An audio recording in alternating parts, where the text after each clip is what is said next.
எதன் கண்ணே நிலையாகி இருந்திடும் உலகமெல்லாம்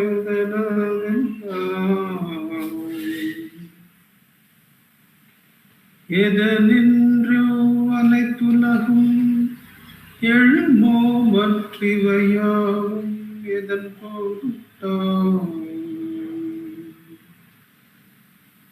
எதனால் வையமெல்லாம் எழுந்திடும் எல்லாமும் எதுவே ஆகும் அதுதானே உளபொருளாம் சத்தியமாம் அச்சொருபம் அகத்தில் வைப்பாம்.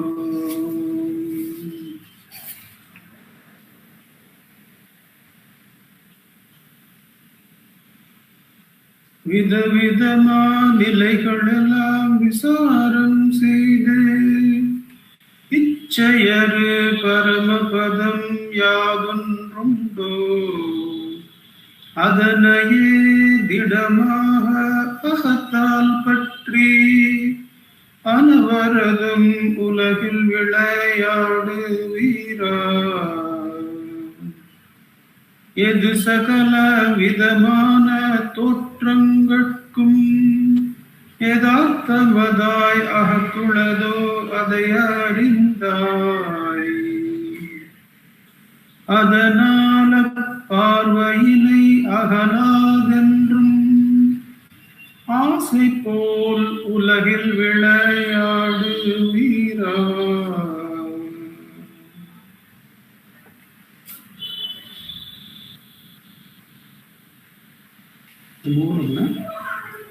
With Bhagavan's immense grace,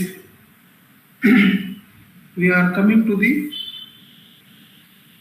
last two verses in the Upasana Prakaranam, the worship of the self. We are in the penultimate verse today, the verse number 26, which goes like this: Vidavidamai nilaygalellam விசாரம் செய்து இச்சையாறு பரமபதம் யாதொன்றுண்டோ அதனையே திடமாக அகத்தால் பற்றி அனவரதம் உலகில் விளையாடு வீரா.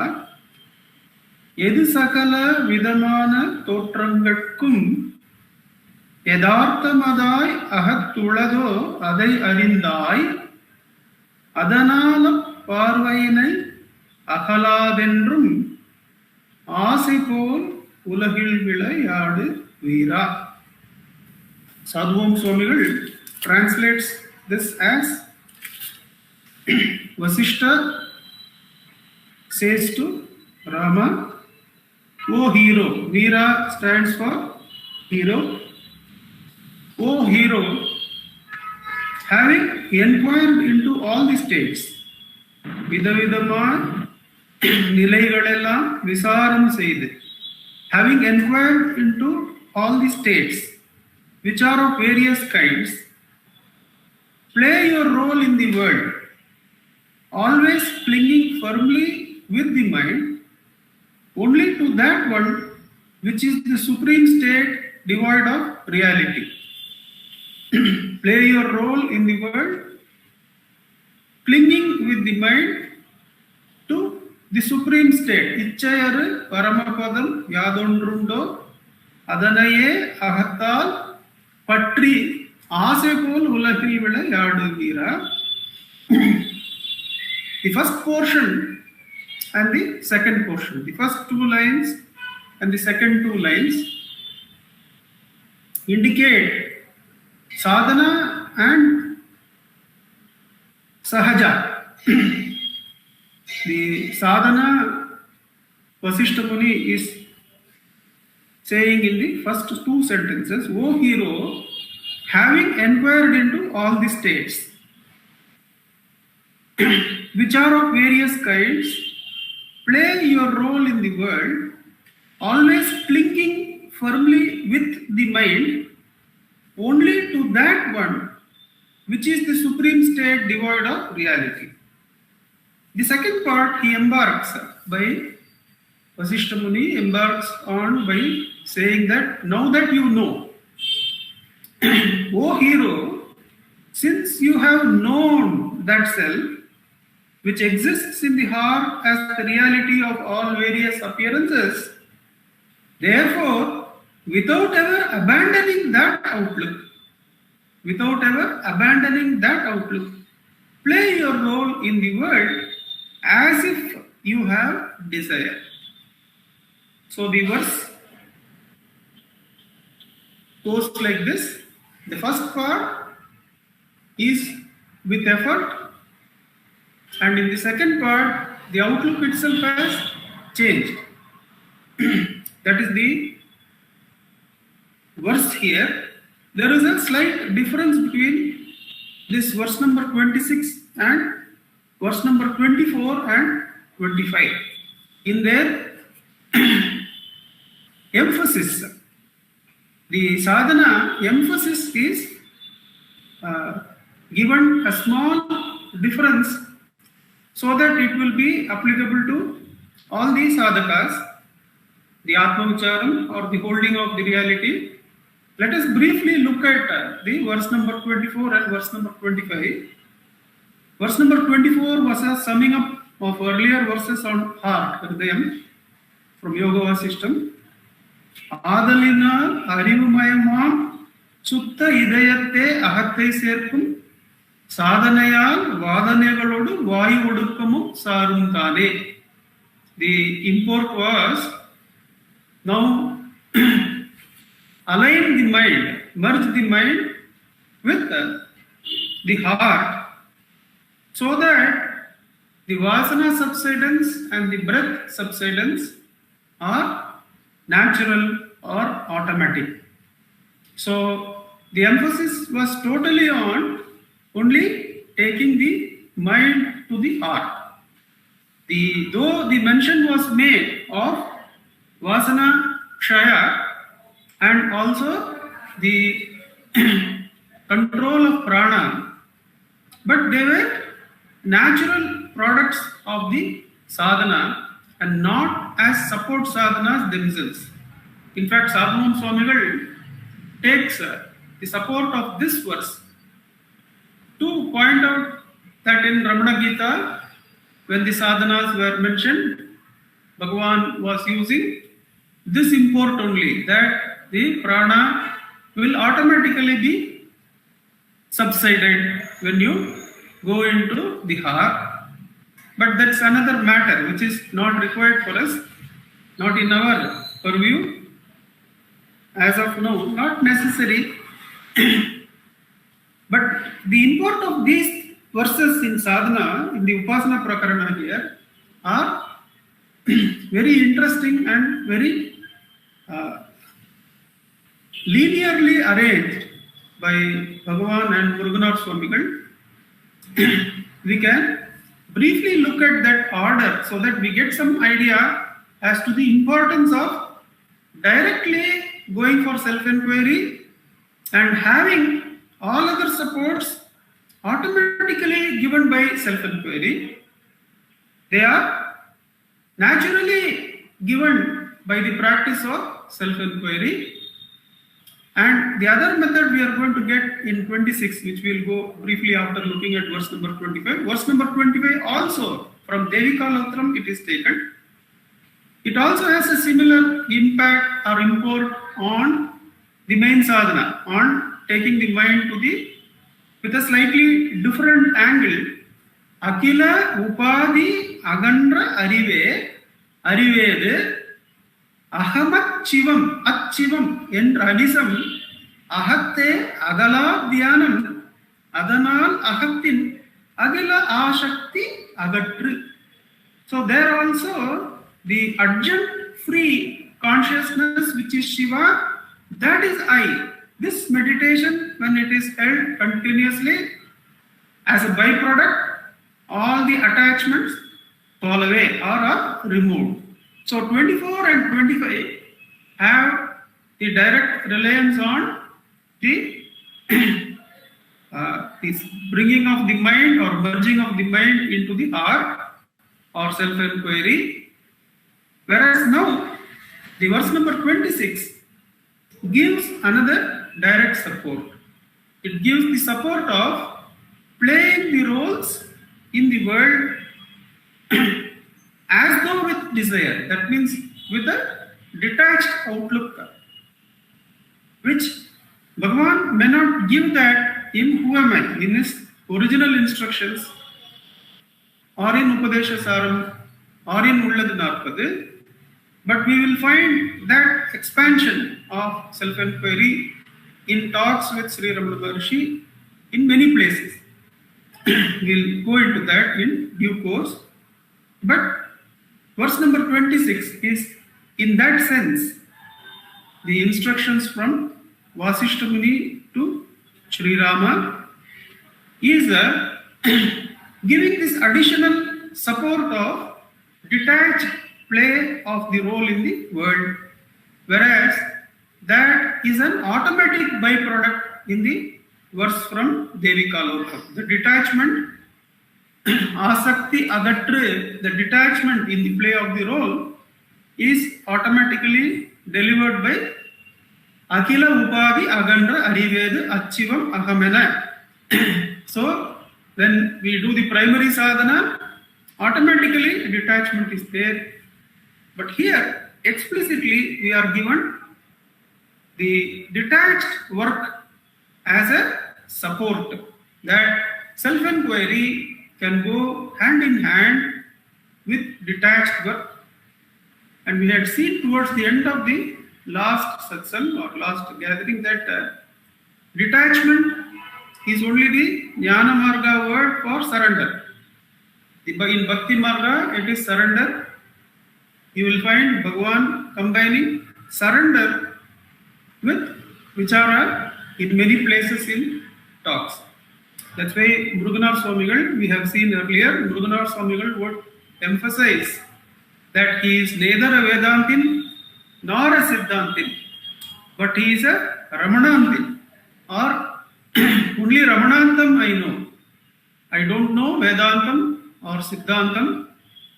It is Bhagavan's touch that brings in surrender and vicharam together.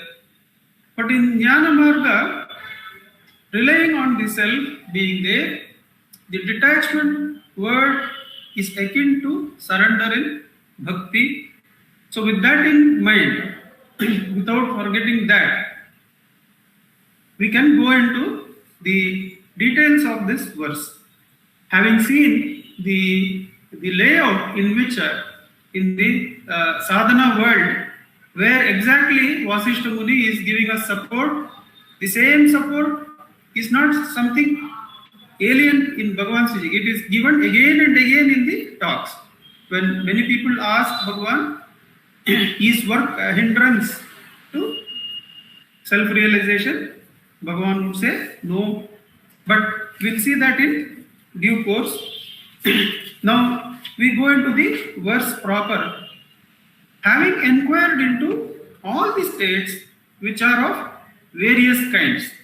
So, Vidavidamai Nilaigalellam Visaram Seide. So, when the first part, that is the holding of the Supreme with the effort, before that, preceding to that, Vasishtha Muni asks Rama, inquire into all the possibilities that cover the whole of your experience. Vidavidamai Nillaigalellam Visaram Seide. What are these states? This is in Vedanta, usually it is the waking, dream and deep sleep states which cover the various states that are experienced. Of course, one can say that as an individual we go through childhood, youth, middle age and old age. But the common factor in both the analysis is going to be that the self remains unchanged, and in Ulladu Narpadu we have this time-based analysis, that is the time is split into the three types: past, present and future, and Bhagavan takes us to holding the truth in the present. So these are the two things that we are going to see today. That is, in the analysis of the various states, we are going to take up, though it may be a redundancy, we might have covered it before, the waking dream and deep sleep, and the past, present and future. Now, the waking dream and deep sleep are covered totally in Mandukya Upanishad, where the individual in the waking state is called as Vishwa, the individual in the dream state is called as Taijasa, and the individual in the sleep is called as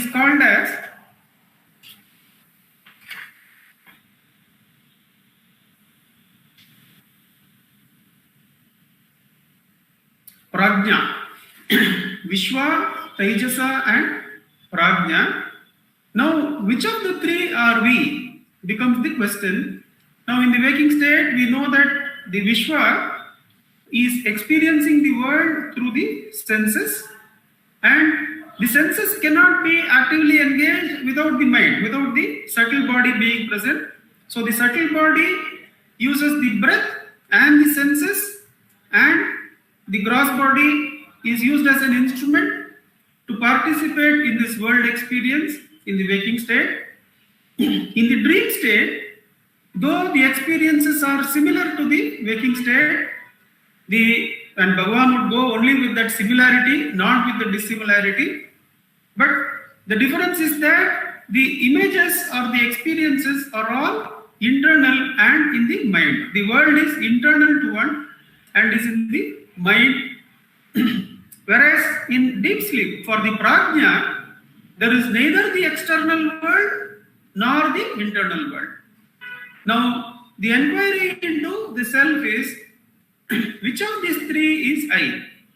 So, Bhagavan would say that in inquiry, it becomes clear that I am the witness of the waking, the dream, and the deep sleep.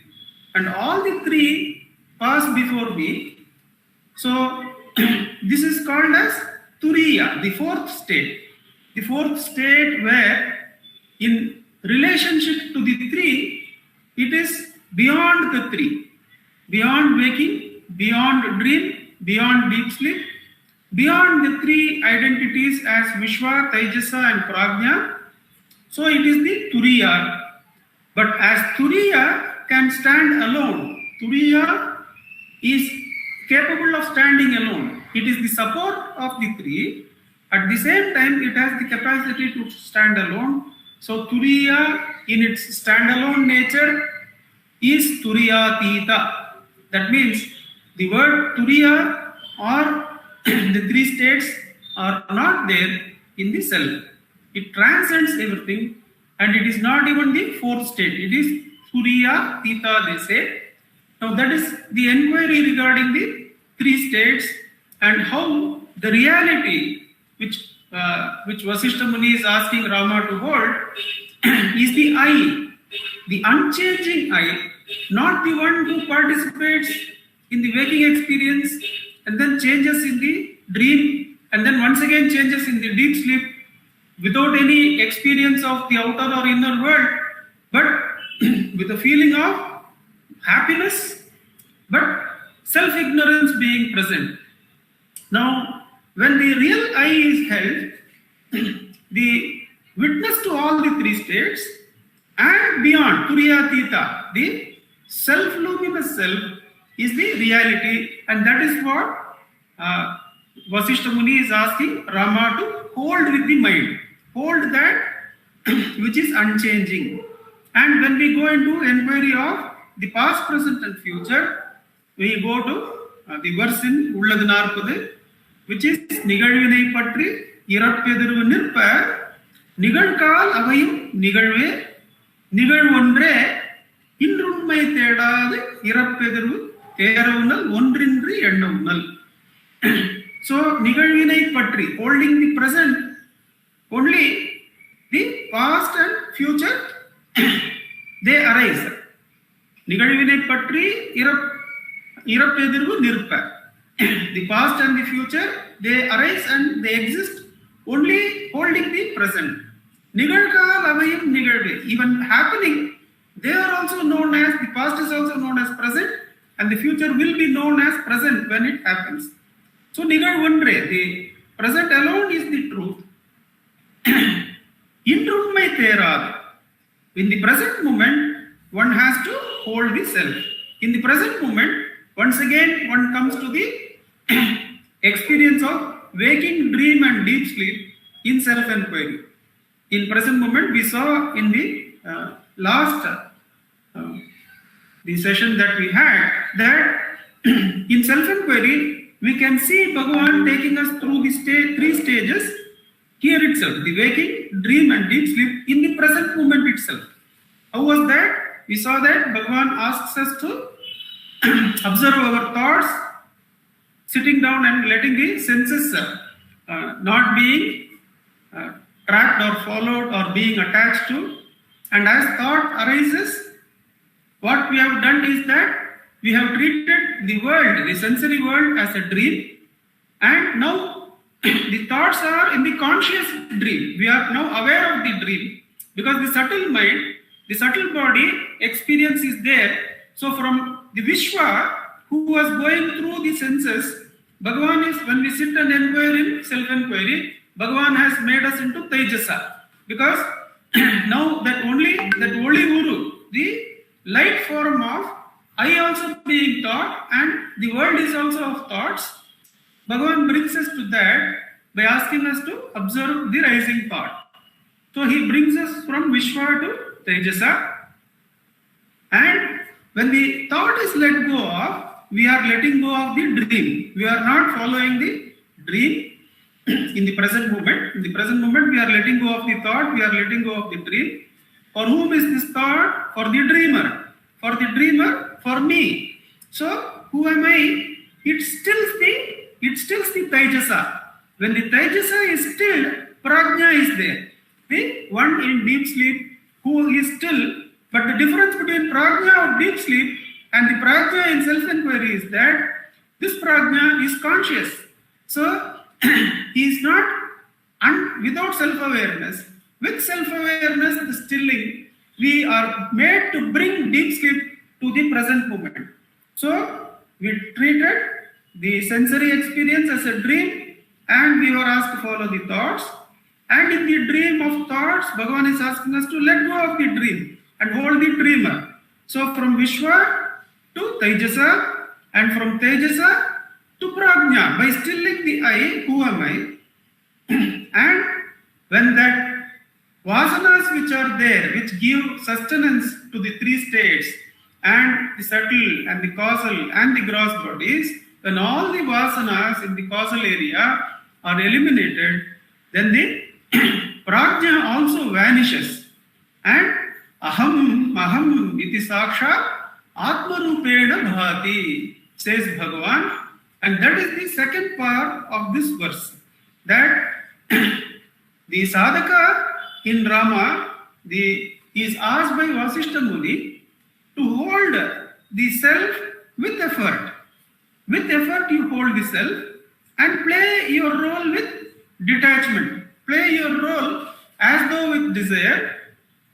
We will spend a little bit of time in that because whatever we have worked up to this in the Upasana Prakarana bring us to an interesting point on this term, the detachment. The detachment which we call as surrender in the bhakti. The detachment, when we look at it, detachment to the world, we had discussed the concept of witnessing. Witnessing is without like or dislike observing, and one can easily see that is what is called as detachment. When one can keep the observation without like or dislike, there is a detachment in the role play. And detachment, we can easily see, is unconditional love. In terms of bhakti, it is unconditional love. If we take the simple example of going to a shop or looking at an auto person or at home in many instances, when the interactions in relationships, the roles takes place. Suppose the shopkeeper there, he shortchanges us, or we clearly know that he has held back some cash while giving some note. He has held back something as though he doesn't know. Now when we realize that when in the normal course, what happens when the attachment is there is a flaring up of anger or whatever the emotion that is there, and the action is clouded by the emotion, is clouded by the ignorance, by the attachment, and by the resultant emotion, and that is from where the action emanates. Whereas when we look at detachment or play as though you are having interest, what happens when we combine the witnessing into this? When we bring the witnessing into this, we see that the process is now not in the hold of the attachment, but is under the purvey of the observation without like or dislike. The role play, right from entering into the shop, observing oneself through without like or dislike, it covers this particular incident also. That even when that it is observed that he is shortchanging us, one is also observant of the rise of the ego and anger within oneself. And when that observation without like or dislike is there, when that detachment in role play is there, we find that the anger subsides and one is able to take the ego to the source. And whatever may be the action that comes out is not a reaction to the situation, is not a reaction to the happenings, but is from the independent or the unattached source. When we describe like this, as nearly as possible, we come through detachment. Now, this is not some theory. We can actually see this in practice. That is, we are now seeing the detachment aspect of the instruction from Vasishtha Muni. We saw what it is to hold the self with the mind. We are now looking at the detachment aspect. Now, this detachment, when we look at it as observation without like or dislike, that can be a continuous state, that can be a practice and natural state, because some fundamental activity like observing, that is looking or listening, we can see that the detachment is part and parcel of this, and how detachment helps us keep self-attentive can be easily practiced while participating in such a session or in any other relationship.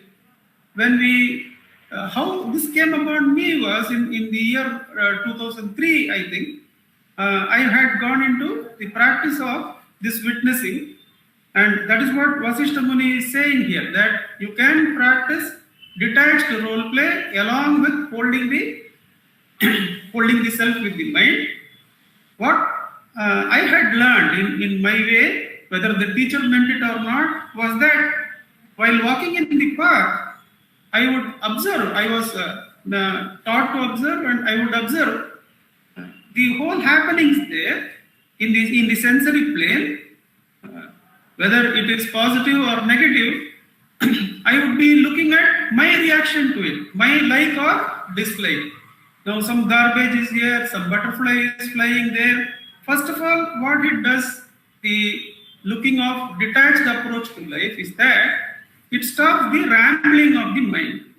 Now in walking in the park, you will observe that if you are not looking at it as a detachment practice opportunity, then the mind is going off here or there. Some topic will come for 20 minutes, it will go off into that. Whereas if you take that as an opportunity to look at detachment, then the rambling mind is gone. There is an attention to what is this attachment and detachment. And when we look at the sensory experiences without like or dislike, what exactly happens is the consciousness or the mind is freed from that plane, and one will be able to start observing thoughts. Now, we can easily recall that this is exactly the same thing that Bhagavan asks us to do with breath. When Bhagavan gives us breath as a support for starting self-inquiry, if one is not able to directly come to self-inquiry, Bhagavan says, observe the breath. Observe whatever Ishvara has given you. And when you calmly observe that, then the breath quietens down. With the quietening down of breath, the mind also quietens down. With that quietened mind, you can start self-inquiry. So, detachment through observing the senses.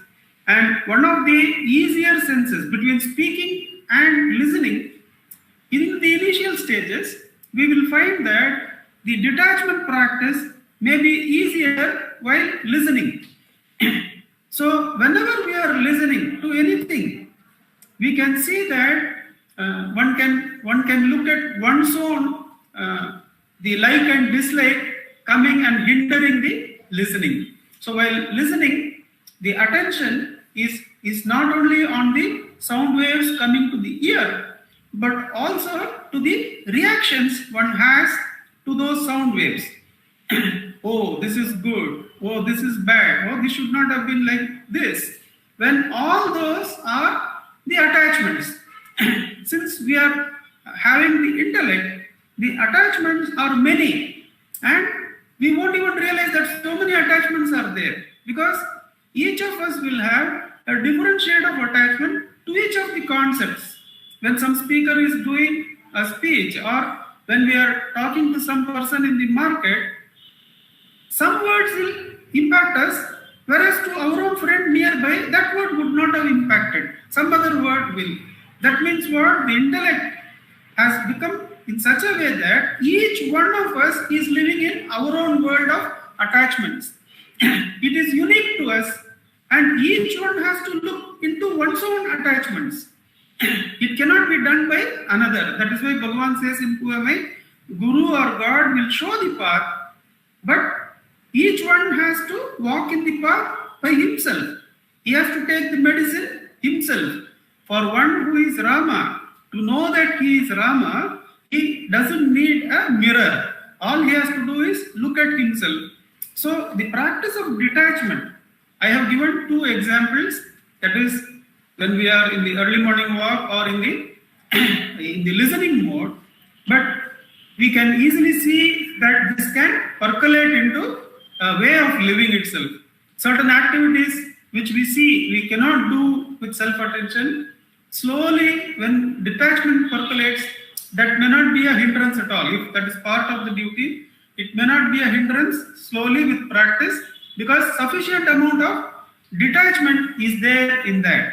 Initially, we may avoid that activity so that the sadhana is not interrupted. But then when the sadhana deepens and when the detachment deepens, that activity will know it is not out of fear of disturbance from the activity we are living, but it is a conscious living or conscious participating. So that aspect of this verse is what is an addition to the earlier two verses. But it always comes with any additional support always has some drawback also. Now, I would like to put that caution here at the right time. Though I have come through the path with Vasishtha Muni is saying that along with practice of detachment, I have come, then Who Am I started taking hold. It is not necessary for everyone to adopt that support along with Who Am I. One can directly practice Who Am I itself. That is itself sufficient, as suggested in verse number 24 and 25. Whatever it has to bring, whatever good has to come, will come automatically with self-inquiry. As Sri Krishna says, whoever does Ananya Bhakti, which is self-inquiry, all their loads I carry. So, given that that small condition that you need not take the support of detachment, because when such support is given, it will appear very enticing that, oh, this is easy, I can start off something like that. But while starting something like that, we should never lose track of self-enquiry. That self-enquiry is the main sadhana, and that can be standalone. And so at some point that will be standalone, and that too will get absorbed in the self. With that understanding, the sadhana portion, the first two lines are covered. What are the second two lines in Vasishtha Muni's verse? Edu sagala vidamana totrangatkum yadarthamadai agathulado adai arindai. Now, Vasishtha Muni is saying to Rama, now with the practice of detachment and deliberate, effort-based holding of the Supreme with the mind, now you clearly know. Now you have clearly understood what is this thought-free state, what is this Supreme state. Therefore, yadarthamadai ahathulado adai arindai. You have already understood that, you know that. Adanala parvainai akaladendru. Now, without moving from that state of abiding or merging and or living in the self, without leaving the self, without living that outlook,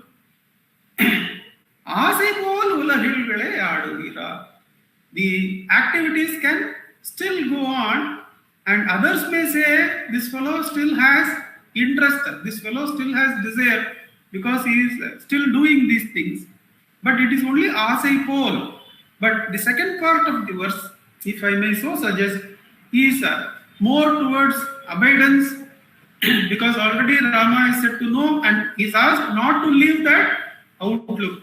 So what is this outlook? What is this outlook that Vasishtha Muni is asking Rama to have? Edu sagala vidamana totrangatkum. For all appearances, yadarthamadai. What is the natural state, which is the summum bonum of all appearances? Adai arindai. Now you have understood that, you have realized that. What is this? Bhagavan is asked, this is called as Jnana Drishti in Who Am I? What is Jnana Drishti? Is the question in Who Am I? And Bhagavan says, Jnana Drishti என்றால் சும்மா இருப்பது. He says that to be still, to still the ego, to still the mind is Jnana Drishti. சும்மா இருப்பதாவது மனதை ஆத்மாவில் லைக்க செய்வது. What is to be still? The mind is resolved into the self. Is resolved into the self is the word Bhagavan uses in the English translation of Ulladu. Resolved means it is no more the mind. It is no more the mind. It is the unmoving consciousness. This is where we can recall Bhagavan's interaction with the other great one, Seshadri Swamigal. Once again, we can bring their blessings back to our satsang by recalling the interaction between them. I think it is in the mango cave. Must have been in the summer days of Virupaksha cave. And one witness is there, Vasudeva Shastri again, I think, who records this for our sake. And the incident goes somewhat like this, the oft-repeated incident, but quite appropriate here because it is the Paramapadam. And Seshadri Swamigal is of such state of consciousness that he can easily detect what is the thought that is going on in the other. And obviously, many disciples and many devotees of Seshadri Swamigal would have benefited because he would clearly direct them or guide them towards bhakti, towards surrender. Now, when he comes near Bhagavan, he is not able to find any thought flow, any thought current, and he says to Bhagavan, would it not be nice if you think of Arunachala. And Bhagavan says, where is the difference between the worshipper and the worshipped? Where is the division or difference between the worshipper and worshipped? And Seshabri, some people says, yes, there is no division. But however, for me, Arunachala is Arunachala. And he does Sashtanga pranams to Arunachala. And he goes, that is the incident, more or less, I am paraphrasing. Now, the key part there is in the Paramapadam, in the Jnana Drishti, in the still consciousness, there is no division as the I and the other, that is the worshipped. The Ishvara occupying the rest of the worlds, all the worlds the Ishvara consumes and occupies, and I am the worshipper. And this consciousness is divided as I and Ishvara. That division, is it real? Asks Bhagavan. Is it there? It is not there. In the still, and this is the best way to worship the Ishvara, says Bhagavan in his first prose work, that is self-enquiry. The preamble, the introductory note itself is there a better way to worship the Supreme, which is all, except to abide firmly as that, as all? Because any division that we create, that I am separate, is a infringement on the infinity or the limitlessness or the unconditionality of the Supreme. So Bhagavan says, is there a division in that stillness? When the I is still, then the Supreme is there. And Vasishtha Muni says, now that you know this, you know the Jnana Drishti, which is clearly not knowing the three times past, present and future, or knowing something that is far away, telepathy or television, all these things are not Jnana Drishti, says Bhagavan in Who Am I? So that is the Jnana Drishti that Vasishtha Muni wants us to have, that the still consciousness, Edusagala Vidamana Totrangatkum Yadarthamadai Ahattuladu. What is there inside us as the reality behind all the appearances?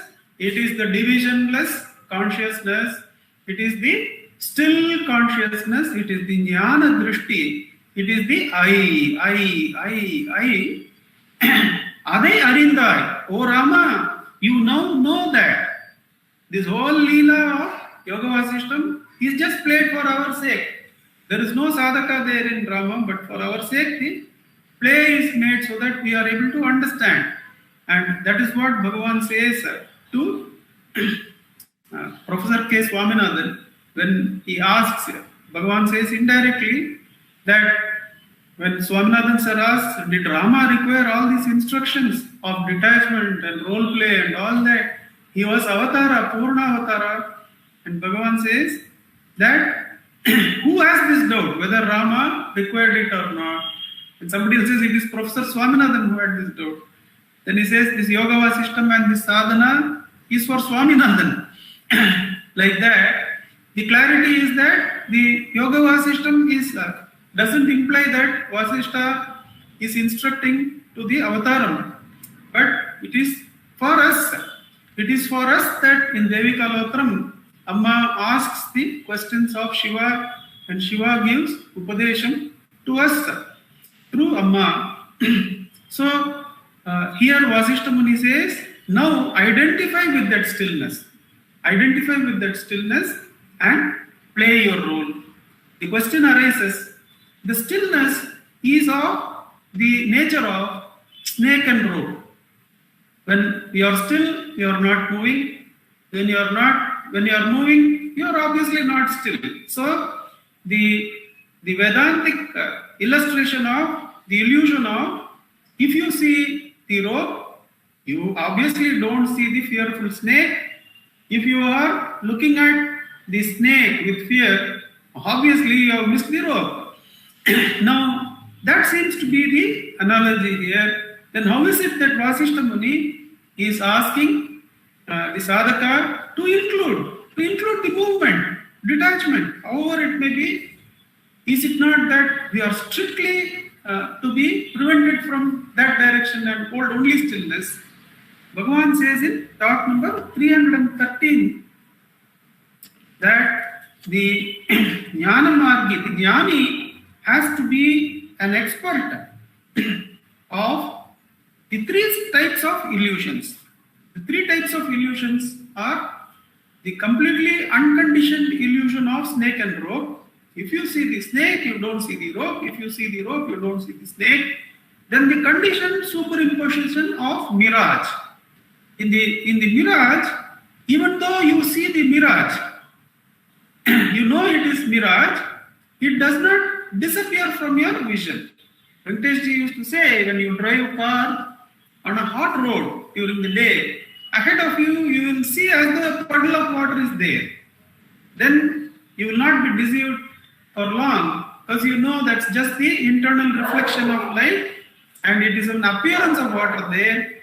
So you are not deceived the second time. But the appearance doesn't go. The appearance to the eye is still there. Though you know it is not there, the appearance is still there. Therefore, the Jnani knows, even when the world is appearing, the Jnani has no purpose with that. He knows that it is not going to quench his thirst.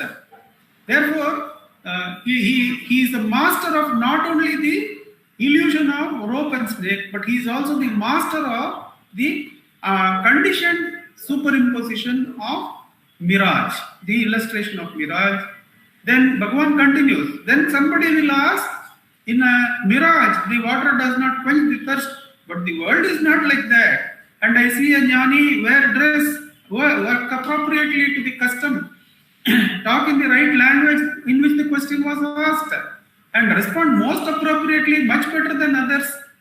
Now, how is that? That there is purpose. The food of this world, definitely it at least satisfies the hunger for a few hours. So there is this purpose, and Bhagavan says, just because there is a limited purpose does not mean that that state is real, because the dream indicates that the dream realities may appear real in a dream, but the moment you wake up, it is not there. Therefore, the master of Advitiya Jnana, the stillness of the eye, is also the master of the dream illusion. That is where he is able to participate in the sadhanas and show. Bhagavan in the kitchen participates with those cooks who are so simple, but who all become jnanis. By the time one of the cooks, the article was put up by Muktaji 2-3 days back in the group Rasanubhavam.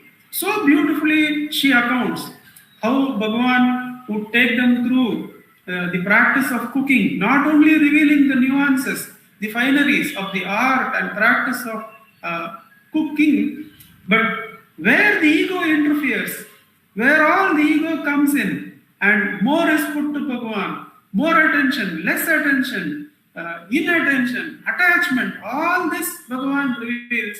And the way she says, the love for Bhagavan, since it emanates from the heart, the work that we do is fully only in the self. It is not anywhere else. It is the fullness of the limitless consciousness. There is no division as worker and me and the act of working. It is all in the limitless consciousness. And Bhagavan does not leave us without taking us to that oneness, where even when working is there, the divisionless consciousness is not touched, is experienced as one's own direct experience. So the work is no hindrance, and the joining of the self into one experience, whether work is there or work is absent, whether mind is there or mind is not there, the undivided self alone is. Till that anubhava is natural, one should hold practice in whatever way Bhagavan chooses to advise us, whether directly with self-inquiry, or with self-inquiry and surrender, or with self-inquiry and detachment to work. Whichever way we find is acceptable and likable to us, we should practice with sincerity. Om Namo Bhagavate Shri Ramanaya. Let us sit in practice for 10 minutes.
Namo Ramana. Prostrations to Ramana, shining as the self in all beings.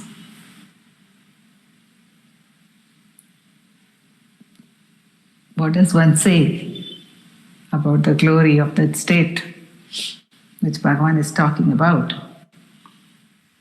And about his infinite compassion, we find that he has blessed all aspects of sadhana.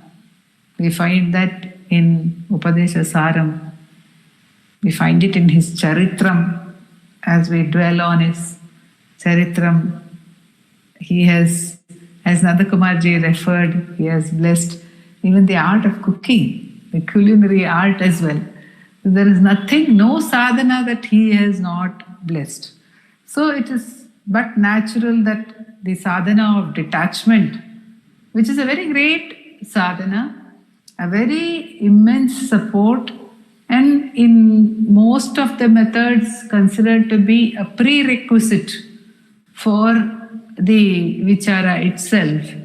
How does the detachment come about? Sometimes the detachment for which is a prerequisite in a way for Atma Vichara, because if one is not having that sense of dispassion or disinterest in the so-called objective reality, and how will one be able to turn inwards with that courage, great courage which is required for self-inquiry. And Bhagavan is called by Vishwanatha Swami Udasinaya Namaha, the one who is totally indifferent, totally detached, as Udasinaya Namaha. And we see that in Bhagavan's life. There is not one who can be more compassionate than Bhagavan. But while narrating the story of Lakshmi and Bhagavan, Nandakumarji said, when Lakshmi was brought, Bhagavan said, who is going to look after her? And Nandakumarji laughed and said, he is turning away Lakshmi. Of all people, Lakshmi. That he is that much of the epitome of detachment that he is. Whether it is Mother Aragammal also, he doesn't call her Amma in the beginning. Or that, he just epitomizes that. The total detachment to all things. At the same time, the total anuraga or the absolute pinnacle of love is there. So the two go hand in hand, as it were. It is to show that the love is not born of attachment. There is love, there is pure love, but there is no attachment over there. This is actually, in Bhagavan's case, a byproduct, or one can say, in the case of any jnani, the detachment comes from the jnana. Now, bhakti also comes from jnana. But then bhakti is seen as a support in the sadhana, detachment is seen as a support in the sadhana. All that which can come directly from self-inquiry, if one has been blessed with that path to take that support and go to self-inquiry, Bhagavan is allowing that and blessing that path. And every path is blessed because that's the faith. Because Bhagavan has said, Yeppeyeritte Uruvil, and then Irundanai Madantorum Vida Vida Uruva, you are manifest in various faiths. That's how Nandakumarji has interpreted it through one of the talks of Bhagavan, that Madam is any kind of faith in any one single-mindedness. And what does that single-mindedness in one area give? It gives detachment from everything else. So if you see bhakti also, if you see the great bhaktas, they're not worried about anything else. Tyagaraja Swami can sing Nidhi Sali Sukama. What is there in wealth? Rama. Is wealth greater than the joy of Rama's Sannidhi? So who can say that? Because of that he could live the life of penury. And about Mother Aragamma also, Shanattanantapuri Swamiji in Mother Azhagamma's Ashtotram, he says, she chose the life of penury. She actually chose it. She adopted it. It was not that she had to be poor, but she chose it as a sort of a vrata. And about Holy Mother Sharda Devi, Sri Ramakrishna says that she chose a very ordinary looking form to hide her divine luster. Even that form which we see, which appears so divine, he says she chose it as a very ordinary form. So that is they all show that, display that.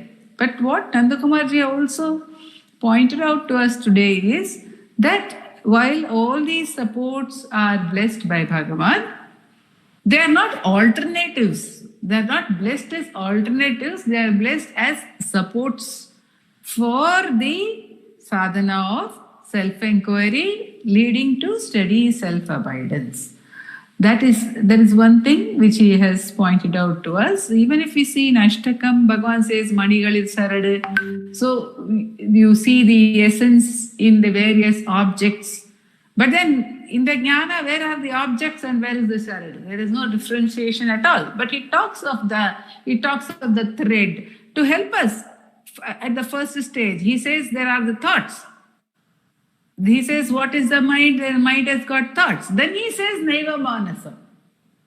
So he says, first there are thoughts, then there is the I thought, which is the string, which is the basis of all the thoughts, to detach us from all the other thoughts. See, he gives us that detachment over there. The detachment from the world in the form of thoughts, the attachment to the I thought. Then detachment from the I thought by turning to the source. So, in Atma Vichara also there is step-by-step detachment which he allows us and takes us to the final merger into the source, and that is what even Shiva Prakasham Pillai has said in his Padamalai, that Naan endrezhum edu adu manamendru navilvon padam vaalgave ஞான திருஷ்டி அதன் லயம் என்று நடிப்போன் padam vaalgave. He says that, which Nandakumarji quoted today, that what is the mind? It is only the I, and the dissolution of the I in the source is Jnana Drishti. And that is the blessing of Bhagavan's every word is to bless us to be in that state. And he also has given us a glimpse of the state of the Jnani by saying, Asai pol ulahil vilayadu. Whatever the Jnani does in the world is only as if he is liking something, as if he is fond of something, as if he has all these likes and dislikes and all the varieties of the mind, as a pole is the clue which has been given. When we approach the Jnani, we recognize that, of course, in Bhagavan's life, even the manifestation was all the time expressive only of pure Jnana.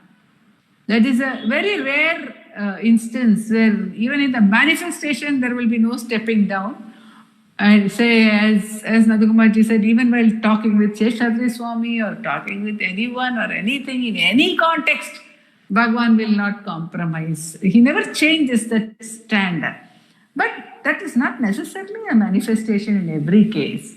And Bhagavan has said that also to Natanananda. That may be because of Ishvara's design, that manifestations will be different in the Jnana manifestations. So when we see that, we can understand that just as everything is part of that, more so the Jnani's behavior is as inexplicable as the state of Jnana itself. But it's as beautiful as that. So that's what we can see in this verse, which is again a great blessing. And Nandakumarji has put it in its context and given us the essence of that verse to get back again and again to that by remembering the glory of that state. Om Namo Bhagavate Sri Ramanaya. Namo Ramana. Thank you. Namo Ramana to all. Om